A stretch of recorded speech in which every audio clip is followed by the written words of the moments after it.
Hi అండి, ఎలా ఉన్నారు? ఈరోజు మీకు చూపిస్తున్న రెసిపీ ఏంటో తెలుసా? మటన్ హలీం అండి. మటన్ హలీం మాకెలా వచ్చా అని అనుకుంటున్నారా? మా అమ్మ వాళ్ళ ఫ్రెండ్ ముస్లిం అండి, ఆ ఆంటీ దగ్గర నేర్చుకున్నాము. ఆ ఆంటీ చెప్పడం వల్ల ఈ హలీం అనేది చేసామన్నమాట. ఇది రంజాన్ స్పెషల్ కాబట్టి అందరూ ఇంట్లో కూడా చేసుకోవచ్చు, ఇలా బాగుంటుంది అనే ఒక ఉద్దేశంతో చేసాము. అండ్ దీనిలో ఉన్న ప్రోటీన్, హై ప్రోటీన్ ఉంటుంది, హ్యాపీగా ఎవరైనా తీసుకోవచ్చు. కాబట్టి ఒకసారి చూపిద్దామని చెప్పి ఇది కూడా ట్రై చేసాం. ట్రై చేయడానికి చేసాం కానీ టేస్ట్ మాత్రం సూపర్ అనమాట, ఒక లెవెల్లో వచ్చింది. నిజంగా నాకు కూడా అంత బాగా రెసిపీ చేయగలుగుతాను అనేది అయితే నమ్మకం లేదు. చేసిన తర్వాత అయితే మాత్రం చాలా బాగా కుదిరింది అనమాట. అండ్ మీకు కూడా చూస్తే తెలుస్తుంది. అండ్ దీన్ని చేసుకునే పద్ధతికి మీకు ఆల్రెడీ ఇందులో మీకు రెసిపీస్ ఏమేమి కావాలి అనేవి చూపించాను.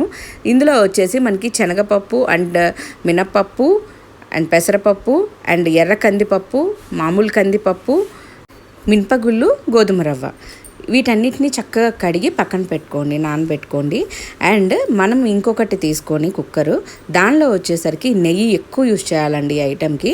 నెయ్యిలో చక్కగా కట్ చేసుకున్న ఆనియన్స్, మిర్చి అండ్ మనకి పలావాకు ఉంటుంది కదా, పలావాకు అండ్ దానికి సంబంధించిన దినుసులన్నీ వేసుకొని దాన్ని చక్కగా ఫ్రై అయిన తర్వాత కొంచెం పుదీనా ఆకు, కొత్తిమీర కూడా యాడ్ చేసుకోండి. నా దగ్గర కొత్తిమీర లేదు, అందుకని నేను పుదీనా ఒకటే యూజ్ చేశాను. అవి యాడ్ చేసుకొని దానిలో వచ్చి మటన్ వేసి కొంచెం అలా కలుపుకున్న దానిలో మసాలా పొళ్ళు యాడ్ చేయండి. ఉప్పు, పసుపు, కారం అండ్ మన దగ్గర ఉన్న గరం మసాలా అండ్ ధనియాల పొడి అండ్ జీరా పొడి అండ్ అంటే పొడి అనేది మీ ఇష్టం అనమాట. నేను కొంచెం జీలకర్ర ఉంటే జీలకర్ర వేసేసుకున్నాను. ఇలా మనం యాడ్ చేసుకొని వాటన్నిటిని చక్కగా కలుపుకొని కుక్కర్ వేసేయండి. ఈ కుక్కర్ విజిల్ చాలా బాగా మెత్తగా అవ్వాలి, ఒక 7 విజిల్స్ అన్నా రానివ్వండి. అండ్ వచ్చిన తర్వాత మీకు ఆ విధంగా కనిపిస్తుంది. అండ్ మనం ఈలోపు నానబెట్టుకున్న ఈ పప్పులన్నిటిని కూడా కుక్కర్ వేసేసేయండి, చాలా మెత్తగా వచ్చేటట్టు. చూపించాం కదా, ఈ విధంగా చూపించినట్టు కలుపుకోవాలన్నమాట.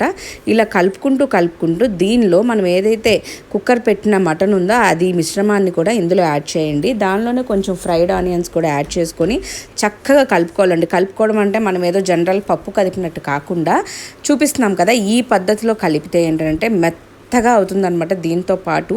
అండ్ ఇవన్నీ కూడా ఈవెన్గా కలుపుకోవాలన్నమాట. అలా కలుపుకుంటే చూసారా ఎంత క్రీమీగా వస్తుందో బౌల్లోకి తీసుకున్నప్పుడు. ఇంతేనండి, ఈ విధంగా చేసుకున్న హలీంని చక్కగా మనం నెయ్యి విత్ ఆనియన్స్ ఉన్న నెయ్యి తిని కొంచెం ఇందులో యాడ్ చేసుకొని ఆనియన్స్ పెట్టి అండ్ లెమన్ దానిలో కనుక మనం పిండుకొని తింటే దాని టేస్ట్ వేరే లెవెల్. మనం ఎక్కడికి వెళ్ళి కొనుక్కోవాల్సిన అవసరం లేదండి.